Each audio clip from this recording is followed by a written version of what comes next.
Red Magic 11 Pro has a 95.3% screen-to-body ratio. For reference, the iPhone 17 Pro has a 91.1 screen-to-body ratio, meaning that the iPhone has much less screen in its screen when compared to Red Magic. At 144 Hz and 1 billion colors, the Red Magic lasts for 20 seconds before a white mark starts appearing on the display. But then the AMOLED completely recovers. Just for kicks and giggles, I decided to light the cooling loop on fire as well, but the fire had no effect, probably because the liquid is circulating and moving that heat away from the flame just like it was designed to do. We'll dive more into this in a second. Finally, the bin test.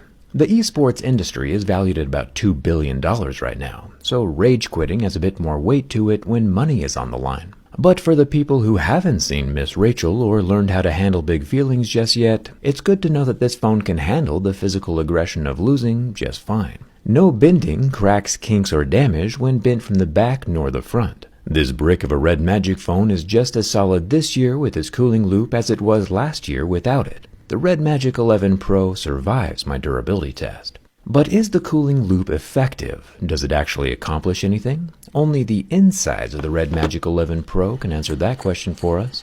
I'll grab my 32-bit Precision Toolkit collab with iFixit, link in the description, and use heat to soften the adhesive around the transparent back glass slab. If brute force won't open the phone, maybe some finesse will.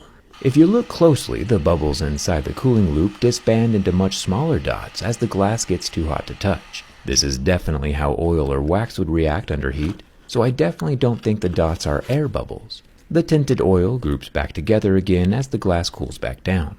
Red Magic says the internal cooling loop is filled with an unfreezable server-grade fluorinated liquid, which is good for heat dissipation. It's good to know that if you leave your phone out in the snow, you won't be breaking any pipes.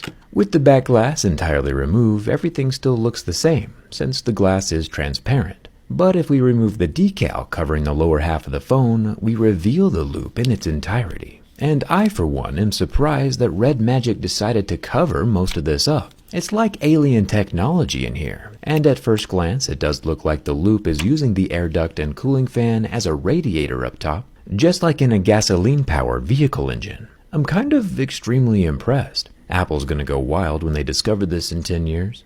I'll remove the 20 T4 screws holding down the back metals on the phone frame. I was a little too excited to find out how the cooling loop works that I forgot to turn off the phone. Hopefully that doesn't come back to haunt us later. I would make a terrible doctor. The top NFC pad and camera rings come off first, then the internal air duct, cooling fan, active cooling loop, and piezoelectric ceramic micro pump come off next. You can see the liquid is still squishy inside the loops.